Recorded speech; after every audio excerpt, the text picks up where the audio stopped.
Hello दोस्तों, आप सभी का स्वागत है आपके अपने YouTube चैनल मैथ मस्ती पर। दोस्तों मैं हूं विपिन यादव और कल यानी कि 12 जनवरी के एनटीपीसी का जो एग्ज़ाम हुआ उसमें मैथ के जो सवाल पूछे गए, मैंने आपसे मांगा था सवाल और बहुत सारे बच्चे ने व्हाट्सएप किए और कमेंट में भी लिखे। तो कमेंट वाले सारे सवाल आपके सामने।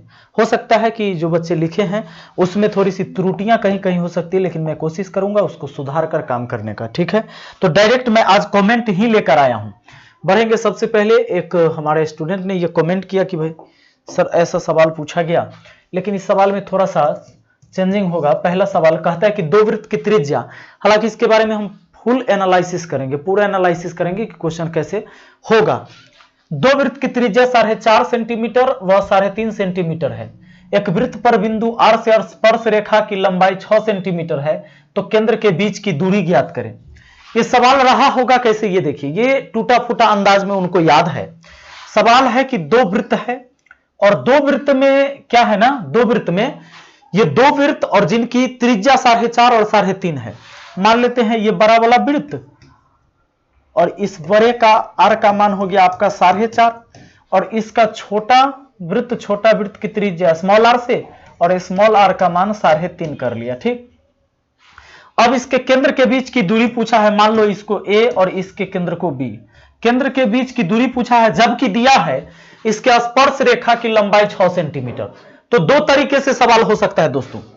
एक तो या तो स्पर्श रेखा ऐसे दे सकता है 6 सेंटीमीटर का, ठीक है, और केंद्र के बीच की दूरी पूछ सकता है। दूसरा, ये फिगर ऐसा रहा होगा, जब इनको टूटी फूटी भाषा में याद है जो था वो इन्होंने लिखा, ऐसे भी रह सकता है कि ये 6 सेंटीमीटर का स्पर्श रेखा है और केंद्र बिंदु A केंद्र बिंदु B, ठीक है, और ये पूछता है दोनों केंद्र के बीच की दूरी कितनी है, बड़का R और ये छोटका R, ठीक है।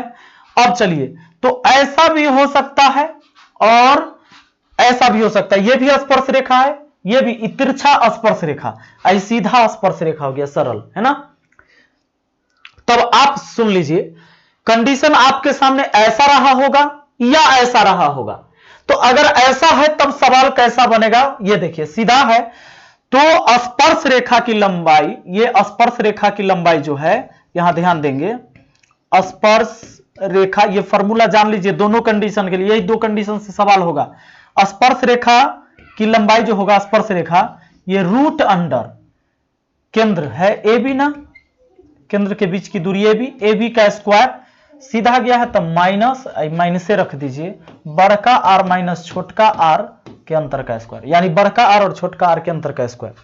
इस पर कौन फॉर्मूला लगेगा, जब तिरछा स्पर्श रेखा रहा होगा तब लगेगा कि स्पर्श रेखा की लंबाई, स्पर्श रेखा, ठीक, इसकी लंबाई रूट अंडर केंद्र के बीच की दूरी का स्क्वायर और यहां माइनस होगा बड़का आर प्लस छोटका आर का स्क्वायर।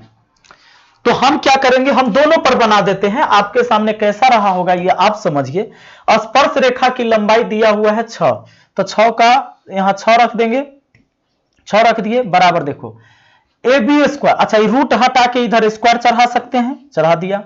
अब ये हमारा ए बी स्क्वायर हुआ माइनस आर का स्क्वायर, यानी कि 4.5 में से 3.5 घटा देते हैं, 0.5 गया, 4 में से 3 गया 1 का स्क्वायर, 1 के होगा, ये 1 इधर आके 36 1 37 हो जाएगा, बराबर हुआ ये A B square, A B तो स्क्वायर हटाइए, रूट इधर चढ़ेगा, रूट 37 हो जाएगा ये ए बी, यानी कि केंद्र के बीच की दूरी ऐसे हो गया।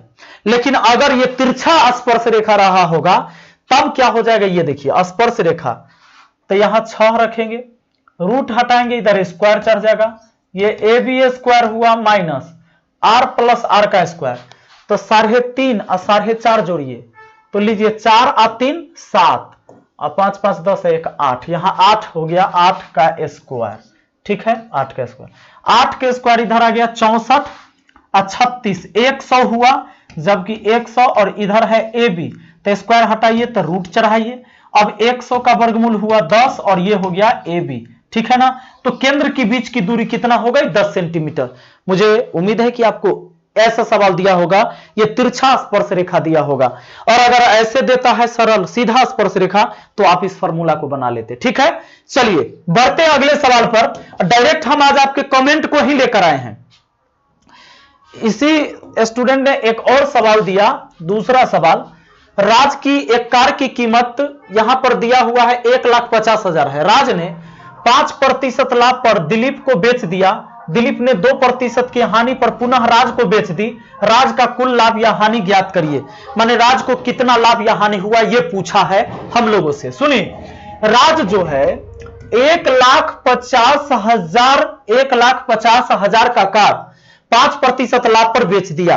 तो बेच कितना में दिया जानते हैं? 5% लाभ पर ना, तब 5% का मान होता है 1/20, जोड़ दीजिए तो 21/20। ठीक, चलिए 21/20 में बेच दिया, 0 से 0 काट दिया, 2 से 7 दूना 14 और लीजिए 5 दूना 10, 2 0 है ना।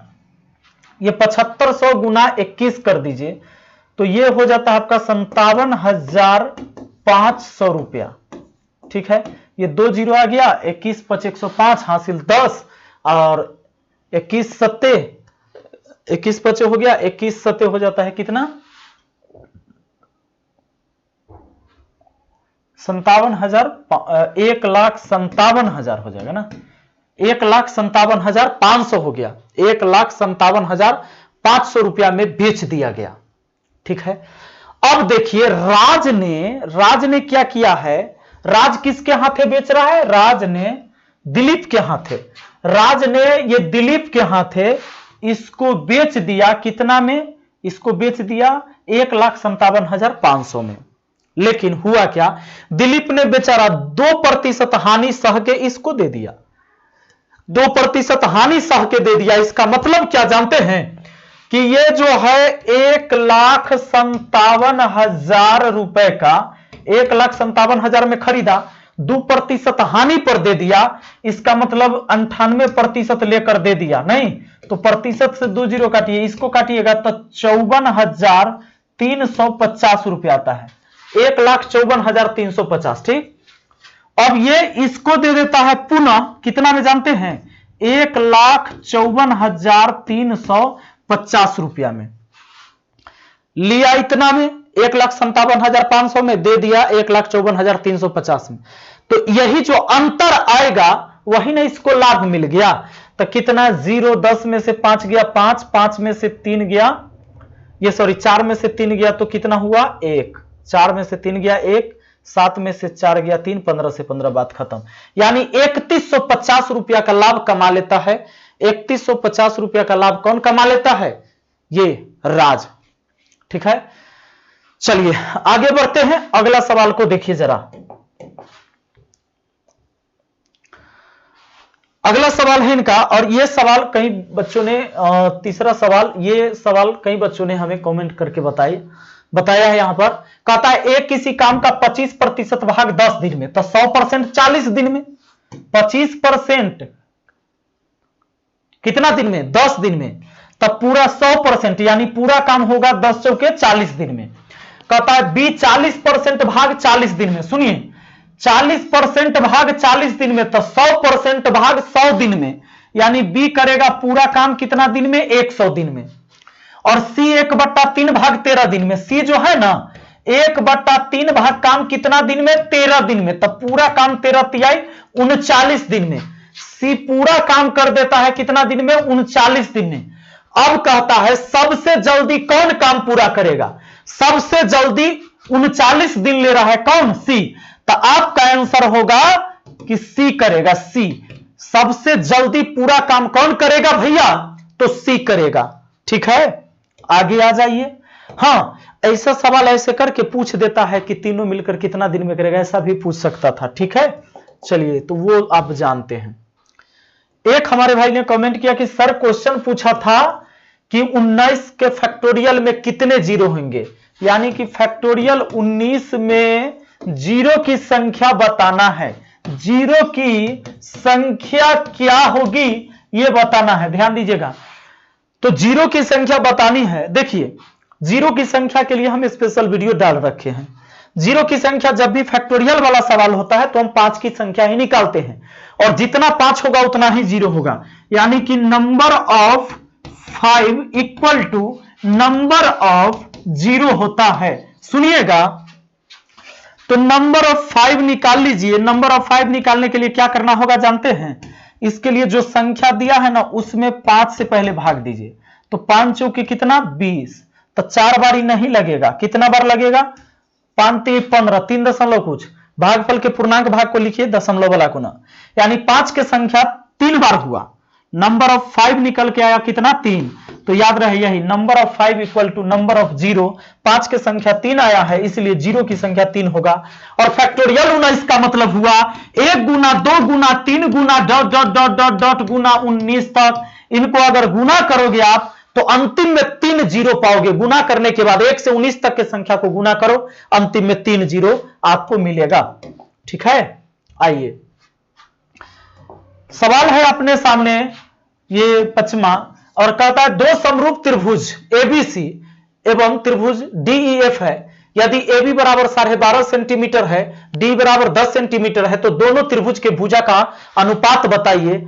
और इनका कहना है कि जिसमें एक ऑप्शन 5:4 था, एक ऑप्शन 5:4 भी था, तो शायद इन्होंने यही मार दिया। याद रहे दोस्तों कि दो समरूप त्रिभुज में क्या होता है, भुजा के वर्ग के रेशियो के बराबर उसका क्षेत्रफल का रेशियो होता है। यानी हम यह कह सकते हैं कि दो समरूप त्रिभुज अगर मान लो ABC और एक त्रिभुज हमारा DEF है, समरूप है अगर, तो यहां ध्यान देना इसके संगत भुजा जैसे AB तो DE, BC तो EF और DF तो इसका AC, ये संगत भुजा हुआ। संगत भुजा के वर्गों का अनुपात जो होता है वो क्षेत्रफल के अनुपात के बराबर होता है। इसमें कहता है दोनों त्रिभुज का अनुपात बताइए, यानी दोनों त्रिभुज के क्षेत्रफल का अनुपात बताइए, ये सवाल रहा होगा पूरा पूरा। ठीक है, अब देखिए कैसे निकालिएगा। दो समरूप त्रिभुज है जिसमें AB 12.5, AB कितना है 12.5, और उसी तरह DE कितना है 10, ये वाला DE कितना है 10। अब कहता है दोनों त्रिभुज के क्षेत्रफल का अनुपात, तो ये पहला त्रिभुज मान लीजिए कि ये फर्स्ट त्रिभुज, ठीक है, और अनुपात निकालना है सेकेंड त्रिभुज, ये वाला सेकेंड त्रिभुज। ठीक है, तो इनके भुजा के वर्ग के अनुपात में इनके क्षेत्रफल का अनुपात होगा, यानी इनके क्षेत्रफल का जो अनुपात होगा, ये क्षेत्रफल, ये पहला क्षेत्रफल दूसरा का क्षेत्रफल, ये क्षेत्रफल जो होगा ना, क्षेत्रफल जो होगा भुजा के वर्ग के अनुपात में, यानी क्या 12.5 का वर्ग अनुपात कितना, ये 10 का वर्ग, इस रेशियो में होगा। अब बताइए इसका वर्ग करने के लिए आप ऐसा कर लीजिए ना, 125 गुना 125, ठीक है, और नीचे कितना हो जाएगा देखो 125 बट्टा 10, यानी कि 10 गुना 10 स्क्वायर हुआ, तो 125 दशमलव हटे तो बट्टा 10 होता है, स्क्वायर है तो 2 बार 10 बराबर यहां 10 गुना 10 कितना 100। यानी हम ये भी कह सकते थे कि देखिए नीचा 100 है ना, तो 100 को अगर काटते हैं 25 से तो 25 चौके 100, और ऊपर 25 5 125, फिर काटते हैं 100 को 25 से 4 बार में, 25 से इसको 5 बार में, ऊपर हो गया 5 25, और उधर हो जाएगा 4, उधर चल जाएगा 4 चौके 16, यानी इसका रेशियो 25:16 हो जाएगा। क्षेत्रफल का रेशियो 25:16 हो जाएगा। ठीक है, तो ये आपका सही होगा 5:4। एक ऑप्शन था जो कि ये गलत ऑप्शन था। ठीक है, आइए अगला सवाल आते हैं। आपके सामने एक सवाल यह भी है कि x² माइनस 5x प्लस 6 बराबर 0 है, तो x का मान होंगे।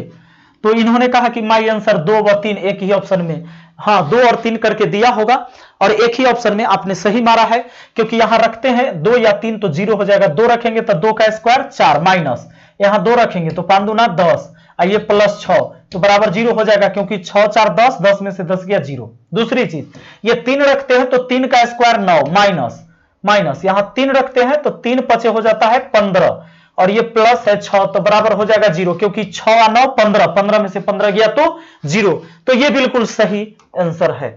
अगला सवाल पर आ जाइए दोस्तों।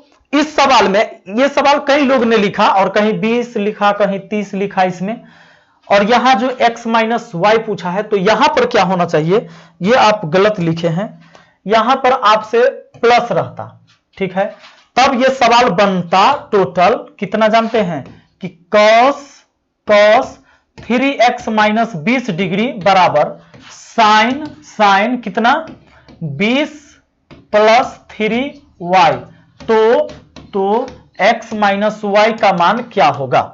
आइए जरा ध्यान दीजिएगा, यहां पर कॉस और साइन आपस में तभी बराबर होगा जब उनके थीटा का योग 90 डिग्री होगा। ठीक है, जब उनके थीटा का योग कितना होगा? 90 डिग्री होगा। ध्यान दीजिएगा, तो थीटा का योग 90 डिग्री मतलब इनका और इनका योग 90 डिग्री होगा। तो याद रहे क्या है कि देखिए, अगर साइन 45 लीजिएगा, अच्छा एक काम करते हैं, चलिए साइन 45 लीजिएगा तो कॉस 45 लीजिएगा तब बराबर होगा, यानी 1/√2 होगा और ये भी 1/√2 होगा। यानी देखिए 45 और 45 कितना होता है? 90। इस साइन का मान और कॉस का मान बराबर तभी होगा जब थीटा का योग कितना होगा? 90। अगर साइन 30 लेते हो तो कॉस 60 लेना होगा, तब होगा आपस में बराबर। ठीक है, चलिए एक काम करते हैं, यहां ध्यान दीजिए, पूरे को हमने मिटा दिया है और ये चीज समझ गए, साइन कॉस आपस में बराबर तब होगा जब थीटा का योग 90 डिग्री होगा। तो यहां शायद माइनस लिखे, तो पहले हम माइनस पर बना के देखते हैं सवाल सही है कि नहीं। तो कॉस आपस में कॉस का मान कितना है? 3x, कॉस के साथ थीटा कितना है? 3x माइनस 20 और योग किसका? उसका, किसका? 20 माइनस 3y का। ठीक, इन दोनों का योग कितना होगा? 90 डिग्री। ठीक है, अब ये देखो 3x आई 3y, तो 3x माइनस 3y। ठीक है, आई 20 गया, बात खत्म। उधर बच गया 90, तो इधर 3 कॉमन, तो x माइनस वाई बराबर कितना हो गया? 90। 3 से कट दिया 30 बार में, तो हो सकता है x माइनस वाई बराबर कितना डिग्री? 30 डिग्री। तो सॉरी, x माइनस वाई बराबर कितना? 30 दोस्तों, हाँ 30 डिग्री। तो ये सही है, आपका सवाल बिल्कुल सही और 30 डिग्री आंसर आ गया। ऐसे सवाल में कुछ हमारे भाई यहां 20 के जगह 30 भी लिखे हैं, जो कि सवाल अपने पास आया है, तो हो सकता है कि उतना याद थोड़े रहता है सबको। ये देख लीजिए, अगला ही सवाल था, तो कोई बात नहीं है। अगर देखिए साइन कॉस आपस में बराबर दिया है तो थीटा का योग 90 डिग्री होगा। थीटा ही पूरा हुआ, यानी कि 3x माइनस 30 और दूसरा जो है 20 माइनस 3y, इन दोनों का योग कितना होगा? 90 डिग्री होगा। अब ये देखिए 3x माइनस 3y, 3x इधर ले लेते हैं, माइनस 3y ले लेते हैं, 20 इसमें से घटा देते, माइनस 10 उधर जाकर प्लस 10, 90 10 कितना हो गया? 100। तो 3x माइनस वाई बराबर 100, यानी x माइनस वाई बराबर क्या हो जाएगा? x माइनस वाई बराबर 100/3, यानी कि 33.1/3। तो ये नहीं रह के वही रहा होगा और इन्होंने थोड़ा सा मिस्टेक किया है सवाल में। तो देखिए अब अगला सवाल ये भी था, देखिए साइन a प्लस बी बराबर है √3/2 एवं कॉस a माइनस बी बराबर है √3/2। तो a व b का मान बताइए जबकि थीटा न्यून कोण है, और कहते हैं कि यह सवाल 100% सही। आइए ध्यान दीजिएगा, देखिए साइन बराबर दिया है, यहां दिया है कि साइन a प्लस बी का मान दिया था अगर √3/2, तो आप जानते हो साइन 60 का मान होता है, यानी a प्लस बी का मान हो गया 60 डिग्री। दूसरा चीज कॉस a माइनस बी बराबर √3/2, तो कॉस थीटा में कितना का मान √3/2 होता है? a माइनस बी बराबर हो जाएगा, देखिए √3/2 तब आएगा जब कॉस में 30 डिग्री का मान होगा, तो यहां 30 हो गया। अब अगर a का मान आपको चाहिए, देखो a प्लस बी बराबर 60, a माइनस बी बराबर 30, दोनों को जोड़ के 60, दोनों को घटा के 30। इसमें बड़ा मान a हुआ, छोटा मान b, क्यों? क्योंकि बड़ा में से छोटा घटा तभी तो प्लस में आया, ना तो माइनस में आ जाता, छोटका में से बड़का घटता था, ये प्लस में है 30, है ना। तब बड़ा मान निकालना है तो दोनों को जोड़ के 2 से भाग, 60 30 90, 90 को 2 से भाग तब 45, और b का मान निकालना है तो दोनों को घटा के 2 से भाग, छोटका का मान निकालना हो तो घटा के 2 से भाग, 60 में से 30 घटाए 30, 2 से भाग दिए 15, यही हो गया इसका मान a और b का। ठीक है, चलिए अगला सवाल आ जाइए, ये सवाल हो चुका है, ये सवाल हो चुका है। हाँ, एक सवाल ये भी है आपके सामने, क्या है? 1200 का 20%, देखिए 1200 का 20% का 20%, 2 बार 20% क्या होगा? लीजिए प्रतिशत से 2 जीरो काट दिए, प्रतिशत से 2 जीरो काट दीजिए, ये 12 आई हो गया 2 दूना 4, तब 12 चौके कितना हुआ? 48, ये था। चलो अगला देख लो, अगला। हाँ बहुत अच्छा सवाल कहता है, ये सवाल पढ़ा रखे हैं, देखिए 1 से लेकर बढ़ते गया कहां तक? 30 31 तक, और फिर 31 से घटने लगा 1 तक, माने 1 से गया 31 तक, 31 से घटने लगा 1 तक। सबसे बड़का संख्या कौन? 31, यानी पूरे का योग निकालना हो तो बड़की संख्या का स्क्वायर कर दीजिए, 31 का स्क्वायर 961। सवाल अगर आपसे पूछे 1 plus 2 plus 3 plus 4 plus dot dot dot dot dot plus 50 और फिर घटेगा 49 प्लस 48 प्लस 47 और plus dot dot dot plus 1 है ना लास्ट में, यानी 1 से गया सबसे हाईएस्ट नंबर कौन? 50, फिर घटते चल गया वहीं तक 1 तक। सबसे बड़ी नंबर को स्क्वायर करिए, 50 के स्क्वायर कितना होता है भैया? 2500 होता है। ठीक है, चलिए अगला सवाल आइए। अगला सवाल देखिए, अगला सवाल आपसे यह पूछा गया कि 394 गुना 394 प्लस 2 गुना 394 गुना 106 प्लस 106 गुना 106 की वैल्यू क्या होगी? ध्यान देना, ये देखो अगर इसमें दो तरह की संख्या है, केवल दो को छोड़ दे तो इसको a मान लेते हैं, a माने हैं, इसको b मान लेते हैं, 106 वाला को b मान लेते हैं। प्लस होता है बाउंड्री भैया, प्लस बाउंड्री होता है तो ये a स्क्वायर हो गया। अब देखो प्लस 2ab हो गया, फिर प्लस है तो प्लस बाउंड्री के उधर काम, तब b गुना b स्क्वायर, यानी ये हुआ a square plus 2ab plus b square. मतलब क्या? a प्लस b का होल स्क्वायर होगा ये।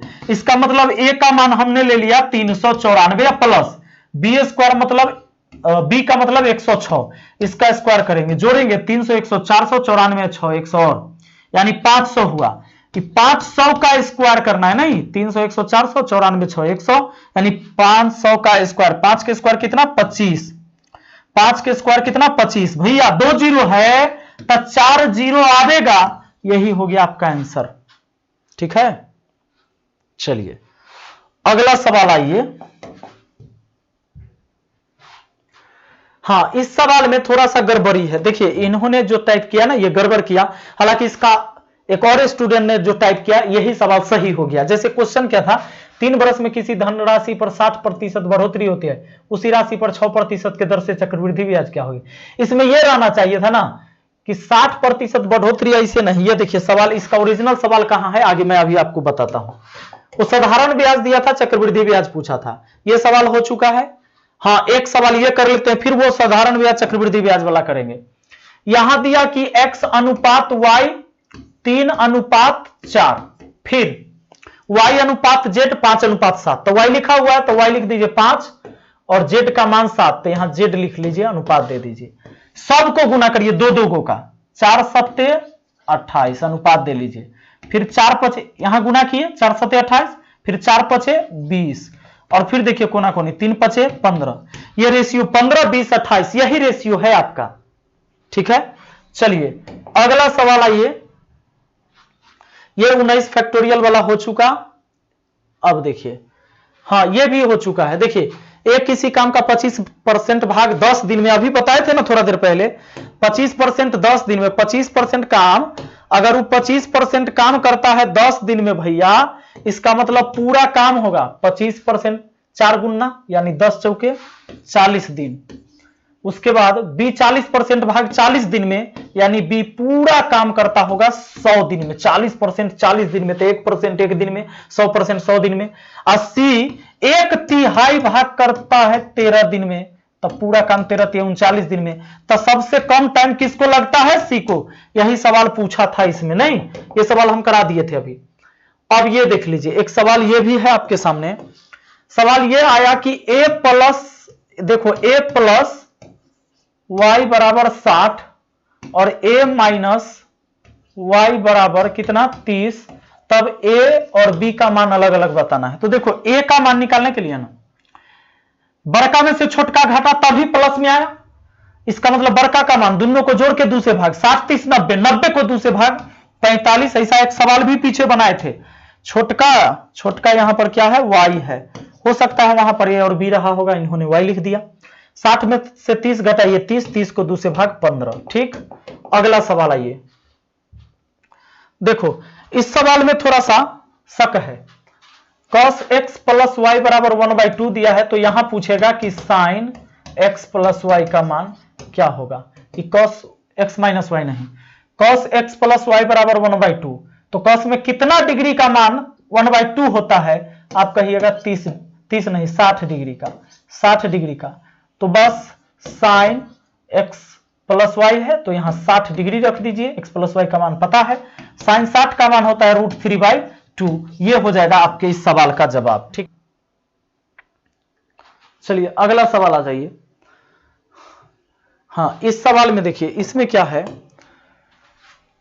एक नाव था, इन्होंने एक सवाल का जवाब बताया कि एक नाव का था, एक नाव का सवाल था, यानी क्या सवाल था, 6 किलोमीटर प्रति घंटा और 3 किलोमीटर प्रति घंटा है, यानी एक नाव का चाल होगा और एक धारा की गति रहा होगा, तो 37 किलोमीटर की दूरी कितने देर में तय करेगी।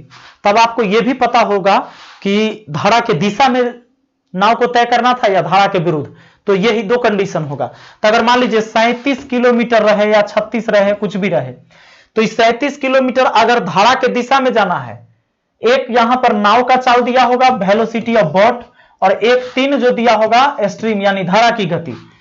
तो अगर धारा के दिशा में जाना है तो 6 + 3 के चाल से जाएगा, दूरी बट्टा चाल समय हो जाएगा, ये निकल जाएगा। दूसरा, अगर धारा के विरुद्ध है तो 6 - 3 यानी 37 में से 3, ये इस दूरी बट्टा चाल समय, दूरी बट्टा चाल समय। ठीक है, अब ये 37 आपका सही है या नहीं है ये आप समझो। चलो अगला देखो, टाइप आपको समझ में आना चाहिए। ये भाई साहब सवाल का जवाब गलत मार के आए, आंसर 3 PM कर दिया इन्होंने। देखो 10 मिनट, 15 मिनट, 25 मिनट, 30 मिनट है ना, 30 मिनट।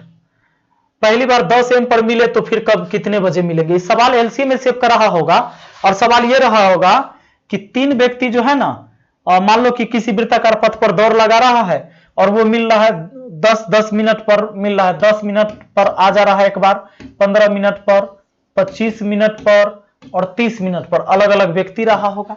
ठीक है, मतलब चक्र लगा रहा है 10 मिनट, 15 मिनट, 25 मिनट और 30 मिनट पर। पहली बार सब मिला था एक बार 10 बजे, तो फिर कब मिलेगा, फिर कब कितने बजे मिलेगा, ये सवाल। तो आपको मैंने एक चीज बताया था कि अलग अलग समय का अंतराल रहे, जैसे घंटी बत्ती वाला बताए थे, तो अलग अलग समय का अंतराल रहेगा ना, एक साथ निकालने के लिए एलसीएम बना दीजिए। एलसीएम में सबसे बड़का पकड़िएगा 30, 30 को तो 25 नहीं काटेगा, 30 दूना 60 को भी नहीं, 30 3 90 को भी नहीं, 30 चौके 120 को नहीं, 30 5 150, 150 को 25 भी काटेगा, 30 भी काटेगा, 15 भी काटेगा, 10 भी काटेगा, यानी कि ये 150 मिनट हुआ भैया। 150 मिनट के अंतराल पर वे सभी यानी चारों व्यक्ति आपस में मिलेंगे। ठीक है, मान लीजिए कि कहीं चक्र लगा रहा है, यहां से चला हो और 10 मिनट पर एक लगाता है, 15 मिनट पर दूसरा, 25 मिनट पर तीसरा और 30 मिनट पर चौथा, और इस तरह से पहली बार वो 10 बजे मिला था, तो समझ लीजिए कि 150 मिनट के बाद फिर से मिलेगा। 150 मिनट का मतलब होता है 2 घंटा 30 मिनट। ठीक ना, 2 घंटा 30 मिनट। अब बताइए 2 घंटा 30 मिनट बाद मिलेगा, 60 दूना 120 और 30 150 है ना, 2 घंटा 30 मिनट। तो 10 बजे मिला था, 10 बजे, तो 10 बजे के मिलल 2 घंटा 30 मिनट और जोड़ दीजिए ना, जोड़ दीजिए, यानी 12:30 पर दोबारा मिलेगा दोपहर में। ठीक ना, ये होगा सही आंसर आपका। 3 अगर मारे हैं तो गलत किए हैं। ठीक, चलिए ये वाला सवाल हो चुका, हमारा सेकेंड शिफ्ट में आया था। तो हाँ, अब आ गया CISI वाला, जो पीछे मैंने बताया कि एक सवाल वो त्रुटि है। सवाल ऐसा था, यही सवाल दूसरे स्टूडेंट ने भेजा और कहा कि 6 साल का साधारण ब्याज की दर से 60% हो जाता है। माने कोई धन जो है ना 6 साल में साधारण ब्याज की दर से 60% हो जाता है, तो 3 साल का CI 11,000 का कितना होगा, माने 11,000 का पूछा था। ठीक है, अब बताइए 6 साल का साधारण ब्याज 60%, तब रेट कितना रहा होगा जानते हैं, रेट निकाल लीजिए। इस 60% हुआ है कितना दिन में, 6 साल में, तो 6 से भाग लगा दीजिए, 10% रेट रहा होगा। 10% के दर से 6 साल में 10 6 के 60% साधारण ब्याज। जबकि अगर CI निकालना हो तो CI 3 साल के लिए, अब कहता है 3 साल का CI। दोस्तों अगर रेट 10%, टाइम है 3 वर्ष और निकालना हो CI, तो काम क्या करना होता है, देखो 3 साल के CI, रेट का क्यू पहला काम 2 अंक में लिखना है। ठीक है, दूसरा काम SI गुने, यहां दूसरा काम लिखेंगे SI गुने R, रेट का क्यू हो गया 2 अंक में लिखना है। अब SI गुने R और यहां दशमलव देना, इसको भी 2 अंक में लिखना है और उसके बाद यहां पर लिख देना है SI। देखिए क्या करना है, 10 का क्यू कितना 1000, 1000 का 2 अंक लिखेंगे 10 हासिल। दूसरा काम SI गुने R, तो 10 तिया 30, 30 हुआ SI 3 साल का। 30 में फिर R से गुना, 30 है 300, 300 और 10 जोड़ देंगे 310, यहां पर 10 लिखाएगा केवल और 3 हासिल रहेगा, एक दशमलव आ गया। अब SI, तो 10 तिया 30, SI होता है R इंटू टी, 10 तिया 30 आई 3 हासिल वाला 33, यानी आपका CI जो आएगा 3 साल में ना 33.1% आएगा। ठीक है, यानी कि आपका जो आंसर आने वाला है वो कितना धन का 11,000 का कहता है, तो 11,000 का 33.1%, 33.1%, प्रतिशत का मतलब बट्टा में 100, 33.1 था, दशमलव को हटाए थे, एक और जीरो नीचे लाए, ये 3 जीरो से 3 जीरो काट दिए, 11 से गुना कर दीजिए, गुना कर दीजिएगा तो 1 1 का 3 कितना 4, फिर 1 3 4 हो गया, 3 3 6 और फिर हो गया यहां 3, 36 41, ठीक है ना, 331 और फिर 331, 1 3 1 4 3 3 6 3, ठीक है, 36 41 आपका ये हो गया, आपका क्या जानते हैं CI हो गया। ठीक है, आइए अगला एक सवाल ये भी था आपके सामने, देखो कि P का मान दिया गया था 5 - 2√6, तो पूछ लिया कि बताओ P² + 1/P² का मान क्या होगा। चलिए एक बात बताइए, P का मान इतना है ना, अगर इन दोनों के वर्गों का अंतर अगर एक आ रहा है, जैसे 5 का स्क्वायर 25, 5 का स्क्वायर 25, इसका स्क्वायर करेंगे तो 4 आई 6 आएगा, गुना होगा 4 6 के 24, अंतर एक आ रहा है ना, तो एक काम कर सकते, P का मान दिया है ना, तो 1/P का भी मान निकाल सकते हो। कैसे? केवल बीच का साइन चेंज करके, बस। अब आप P + 1/P का भी मान निकाल लीजिए। P का मान इतना, 1/P का मान इतना, अगर जोड़ दीजिएगा तो प्लस में माइनस में खत्म, 5 और 5 हुआ 10।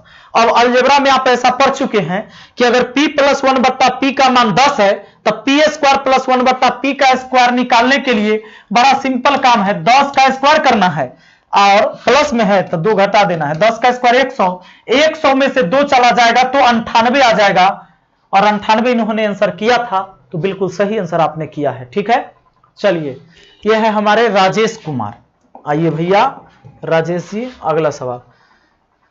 अगला सवाल एक और हमारे विद्यार्थी ने कहा, ऐसा ही कुछ सवाल था कि सर P बराबर, उन्होंने कहा कि P बराबर दिया था 4 + √5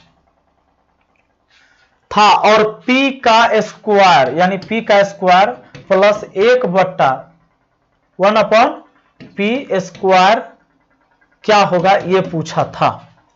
ठीक है, तो अगर ये पूछा है आपको P² + 1/P², तो P बराबर 4 + √5 है, तो देखो 4 का स्क्वायर कितना हुआ 16 और √5 का स्क्वायर कितना हुआ 5 है, तो यहां पर कुछ ना कुछ गड़बड़ है।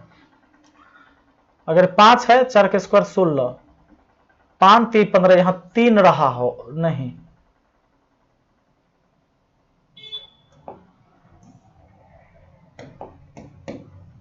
देखिए P बराबर, यहां पर एक काम करिए,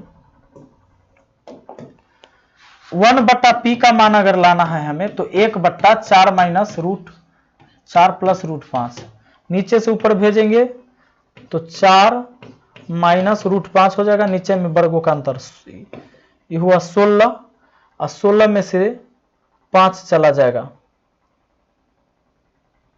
11।